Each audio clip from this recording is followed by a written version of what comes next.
Hey guys, it's Skybird today with another Rahi Monday.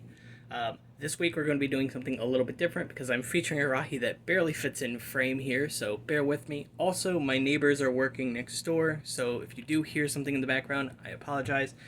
Not much time for me to get this done. So, this is actually a fairly recent Rahi that I made. In fact, over the last about 3 days or so. Well, I didn't work on it yesterday, but um, and I made it for BioCup specifically, not the actual cup itself, but for the community who has a fond love of crocodiles. So it inspired me. I hadn't done one yet, and so I figured I might as well try my hand at it. And I think this came out pretty well. Overall, because of its size, the colors are a little bit sporadic right now, so you will have to bear with me there. The digital file that I will be creating and posting on Discord should reflect the actual color scheme I would like to go for, although I do like the brown. It's just the distribution of colors here that I'm not 100% satisfied with, but I like overall what I was able to do. So, that out of the way, let me introduce you to the Ketambo Crocodile. I'll try and remember that name. I just came up with it. So, this is actually a fairly large Rahi, as you can see here. Actually, larger in terms of length than most of the Rahi I've created. Maybe just behind the Terrari Centipede, which will be featured in a later video. And so, the idea of this Rahi was to create something that looked like a crocodile, but also had a function. And so as you see here, there's actually these little light gray levers, and they could be yellow too, but I chose light gray for the video, just so it would stand out. And you push that, and that's actually what's going to make it bite. So it's actually pulling a lift arm that's connected to the base of the neck, and then that's actually pushing the mouth down. So works really well. I'm very happy with it, and it's quite powerful. I've got a little stopper inside here just to make sure that the top of the mouth doesn't crash into the bottom mouth, so it doesn't stress it or wear those parts down. And I wanted to make the mouth or the teeth look a little bit gappy because I'm used to seeing crocodile pictures and their teeth not being 100% like perfect. So I kind of wanted to replicate that here, and I think I did a pretty good job overall. So this would be a Rahi that would very likely be found in the marshlands and the swamps, maybe near the Fao Swamp on Matanui or on Mota, which is the island I am designing. It would very likely be found near the Great Bay of Gala. So those are places that you will learn about here relatively soon. I don't believe this will be featured in my book, although things may change, so perhaps. But because this is a relatively recent Rahi and the book is pretty deeply underway right now. So, yeah, in terms of the sheer size, let me go ahead and get a Matoran here for scale. And yes, that is my own custom, but you'll know that in terms of scale, this is the same size as a Matoran or McDonald's Matoran. So I think it works out pretty well. It's definitely an imposing build. I just use Kakamas here because they're a fairly common brown mask. Also, several actually fairly common pieces, or I shouldn't say common per se, but it shouldn't take you too many sets to get a lot of the pieces to build this in this color, and probably would be easier even to build in black.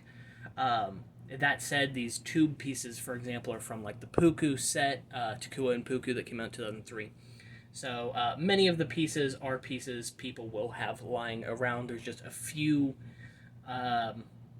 pieces that people may not have. So I wanted to try and make it with parts that people who avidly collect Bionicle or collect older Technic classic sets might have. So if you have like a Toa and a Toa Nuva Pohatu, for example, there's only the 4 feet on here. Well, I guess there's technically 6 because there is one on the head and one buried inside the body. Yeah, so let me go ahead because it is so large and try and get you some good shots of it. You'll see that I did the best that I could in terms of shaping things up over here. There are a few open axles. You can ignore those. Those won't be on the final digital model either. That's just because the building scheme that I tend to favor is to design my Rahi with open axles, open pins, open extra connection points, so that to future-proof my build.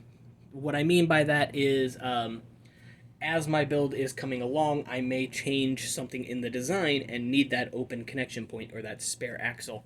And so it gives me that little bit of extra um, finesse, I guess you could say, that extra bit of, oh, I could use this to connect something here, a piece of armor, connect something like that, and it's already there for me. Instead of, it just makes it easier for me to think out how to design the Rahi, if that makes sense. If it doesn't make sense, then just ignore it. I'm rambling. But, yeah, aside from that, I'm very happy with how it turned out overall. I like the function. It's powerful without being, like, painful. So it would definitely, like, knock masks off, no problem. But it's not going to, like, hurt your hand or nothing like that. It's just a lot of moving mass that ends up doing most of the damage. Very happy with the head shaping I was able to get as well. I wanted the eyes to be seen both from the top and from the sides, and so placing it the way I did was pretty good. It came out really well, and I'm very happy with how that worked. Also very happy with this shaping here. Never thought to actually use these as like a detail before. And yeah, I think they come out really well while also being simple and low in terms of parts count. So yeah, very happy with it overall. If you guys have seen my progress on this model, you'll know that I had quite a different tail going on as well as a different function. I made the lever to activate the function quite large, and it was almost like a palm rest type of function, so you could just kind of squeeze it.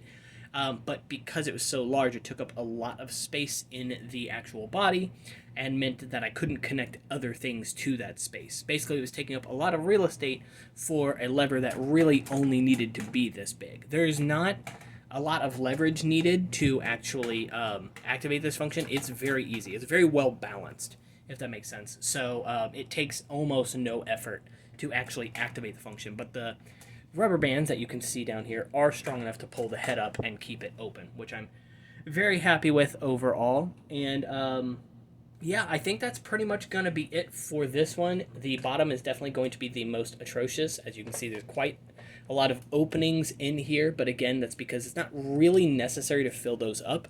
You're never really going to see it from that angle, so I didn't need to actually fill those pieces in per se.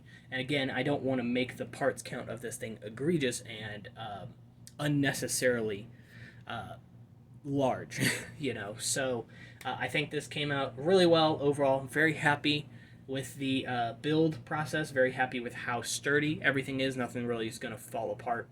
And, you know, locking certain things. I think if I was going to change anything, it would be to add a lift arm back here connecting these panels, and that's just so that you can't like pull the panels off the sides, you know. So if say you had two of these like in 2001 where you bought Rahi packs, you got two Rahi, if you were going to battle these, I wouldn't want someone to just be able to like bite and oh, that piece fell off, you know. So I like to build, especially when I'm building large things, in a way that is very sturdy, very structurally stable. So like the tail here isn't gonna come off if I pull it or anything like that. I know that means my arm's in the way, but like, you know, it's very rigid lengthwise, and so I would like to do that here too. The only reason I didn't put anything there yet is because I didn't just want another gray lift arm sitting back here. I thought that that would look kind of bad, I guess, but it wouldn't really. You know, it's lift arms, it's beams, they're all essential parts of the building process, especially in early Bionicle.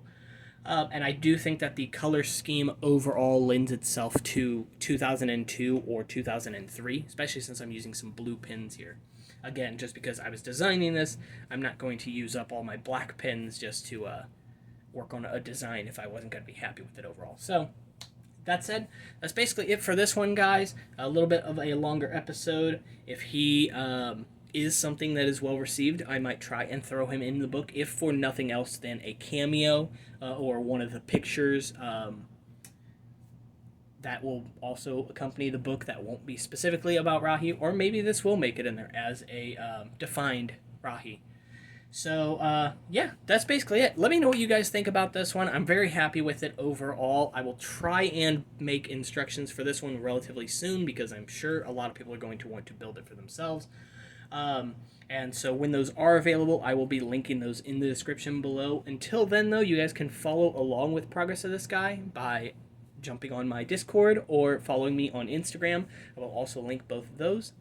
in the description. And if you guys, if you guys do think anything specific of this, think of things that you would change or what you do like about it, let me know in the comments below. I'd love to hear your thoughts. Go ahead and like the video and subscribe. It really helps me a lot. You guys have been fantastic with that so far. So I'm just very happy with this. All right, that's pretty much it for me, guys. So until next time, take care.